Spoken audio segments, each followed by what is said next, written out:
आज का संदेश परमेश्वर के दास नेल्सन थॉमस मुंबई से बांटा जाएगा। प्रार्थना के साथ सुनिए। शुभ संदेश सुनने वाले हमारे सारे प्रिय लोगों को एक और बार प्रभु यीशु मसीह के श्रेष्ठ नाम में स्वागत और नमस्कार। थोड़ी देर के हमारे मनन के लिए आइए पढ़ेंगे यूहन्ना का सुसमाचार 2 अध्याय 1 से लेकर 4 पदों को। John's gospel chapter 2 verses 1 to 4। तीसरे दिन गलील के काना में एक विवाह था और यीशु की माता वहां थी। यीशु तथा उसके चेले भी उस विवाह में आमंत्रित थे। जब दाखरस घट गया तो यीशु की माता ने उसे कहा, उनके पास दाखरस नहीं है। तब यीशु ने उसे कहा, हे नारी, मुझे तुझसे क्या काम, मेरा समय अभी नहीं आया। पिछले 2 हफ्ते से हम प्रभु यीशु मसीह किया हुआ पहला चिन्ह, अद्भुत चिन्ह और उसमें से हमें जो सबक सीखना है उस पर हम विचार कर रहे हैं। हमने देखा किस प्रकार इस परिवार के सदस्यों ने यीशु मसीह को और चेलों को अपने विवाह समारोह में आमंत्रित करने के द्वारा उनका कठिनाई और कष्ट के बीच में यीशु ने उनका मदद किया। ये सिखाते हैं कि प्रभु यीशु मसीह को व्यक्तिगत जीवन में और पारिवारिक जीवन में उचित स्थान देना कितना अनिवार्य है और वो कितना हमारे जीवन के आशीष के कारण बन सकेंगे। अब एक और बात हम इन वचनों में से पढ़ सकते हैं, देख सकते हैं।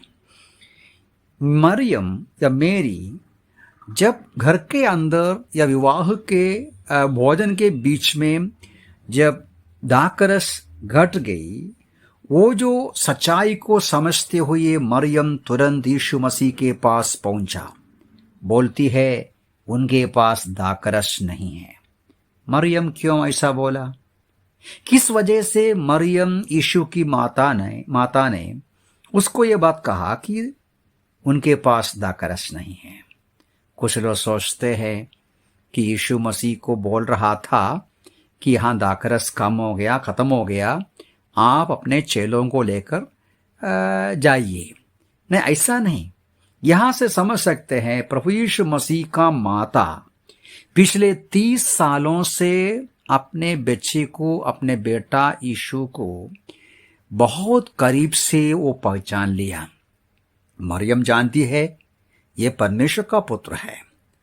मरियम जानती है कि उनके पेट में ये जो यीशु बच्चा का जन्म हुआ, उत्पन्न हुआ, पवित्र आत्मा के द्वारा उत्पन्न हुआ और वो परमेश्वर का, सर्वशक्तिमान परमेश्वर स्वयं है। वो जानती थी कि वो महान कार्य कर सकते हैं, इसलिए उसके पास जाकर इस बात को कहा। यहां से सच्चाई ये निकलते हैं, यीशु मसीह को करीब से पहचानना, उनका महानता को पहचानना बहुत ही जरूरी होते हैं। जो व्यक्ति यीशु मसीह के पास आते हैं, उनको पहचानते हैं वो कौन है, वो हमारे लिए क्या किया, वो हमारे लिए आज क्या करते हैं। इससे से ही उद्धार पाते हैं। प्रभु यीशु मसीह यूहन्ना का सुसमाचार 17वां अध्याय 3 पद में इस बात को पढ़ते हैं। आनंद जीवन ये है कि लोग यीशु मसीह को पहचाने। प्रभु यीशु मसीह का उस पहचान में जब हम बढ़ते जाएंगे, हम उसके पास आएंगे। संकट के बीच में, क्लेश के बीच में, आवश्यकता के बीच में घबराहट के बिना हम प्रभु यीशु मसीह के चरणों में उस पर भरोसा करते हुए उनसे निवेदन कर देंगे, उनके समीप आएंगे, क्योंकि हम ये पहचानते हैं वो महान प्रार्थना सुनने वाला जीवित सर्वशक्तिमान परमेश्वर है। तो ये हमें एक सबक देते हैं कि यीशु मसीह को पहचानना है करीब से और उस पहचान में बढ़ते जाना है। लेकिन यहाँ एक सवाल निकलते हैं कि 4 पद में जैसा हम देखते हैं यीशु मसीह का प्रतिक्रिया कैसा है। यीशु उनसे पूछते हैं, हे नारी, मुझे तुझसे क्या काम, मेरा समय अभी नहीं आया। दो महत्वपूर्ण बातें और यहां से समझना है। प्रभु यीशु मसीह पहले ही इस बात को बताया जब वो जोसेफ और मेरी यीशु बालक को ढूंढकर मंदिर में पहुंचा तो उसने क्या पूछा, मुझे क्यों ढूंढा? मुझे तो अपने पिता की सेवा में, कार्य में लगे रहना है। प्रभु यीशु मसीह इस बात को पहले ही कहा है। मरियम जो माता जरूर है, उनको यीशु मसीह के ऊपर अधिकार नहीं, वो हुक्म नहीं चला सकता, वो आदेश नहीं दे सकता। जरूर उसका माता है, लेकिन वो माता जी का जो संबंध का एक सीमा है, क्योंकि वो सर्वशक्तिमान परमेश्वर पिता के अधिकार में, अधीन में अपना काम शुरू करना है। मेरी बोलने से वो नहीं कर पाता। इस बात को भी हमें भी पहचानना है। संसार के बहुत सारे मसीह लोग इस बात को बराबर नहीं समझते हैं। वे सोचते हैं आज भी मेरी से बात करे, मेरी यीशु से बात करेगा। यह तो वचन के खिलाफ की शिक्षा है। कोई भी प्रभु यीशु मसीह के ऊपर अधिकार नहीं जता सकता। हमें परमेश्वर के पास आना है आवश्यकताओं को लेके, और वो अपनी स्व इच्छा के अनुसार करते हैं। और यीशु मसीह जब दुनिया में था 3.5 साल पिता परमेश्वर की इच्छा के अधीन में रहा और वो अपना कार्य को पूरा किया।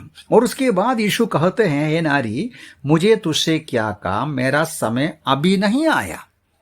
हम प्रभु यीशु मसीह का जो कार्य हम पढ़ेगा तो समझ में आएगा। प्रभु यीशु मसीह एकदम एक समय सारणी के साथ कार्य किया।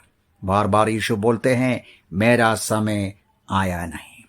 प्रभु हमें सहायता करें, यीशु मसीह का महानता को देखें। वो अपने अधिकार में जो रखा है, उसका अधिकार को हम महसूस करें। यीशु मसीह को पहचाने, उसका अधिकार को हम अंगीकार करें, उसके अधिकार के अधीन में आए और उनका समय का हम इंतजार करें। यीशु मसीह अपने समय पर काम करते हैं। हम उसके ऊपर ज्यादा विचार बाद में करेंगे। प्रभु हमें सहायता करे, यीशु मसीह की पहचान में बढ़े, उसके अधिकार के नीचे आए, उसका समय का इंतजार करते हुए हम उसके सामने बैठे। प्रभु इन वचनों से हमें सहायता करें। प्रभु के नाम की महिमा हो।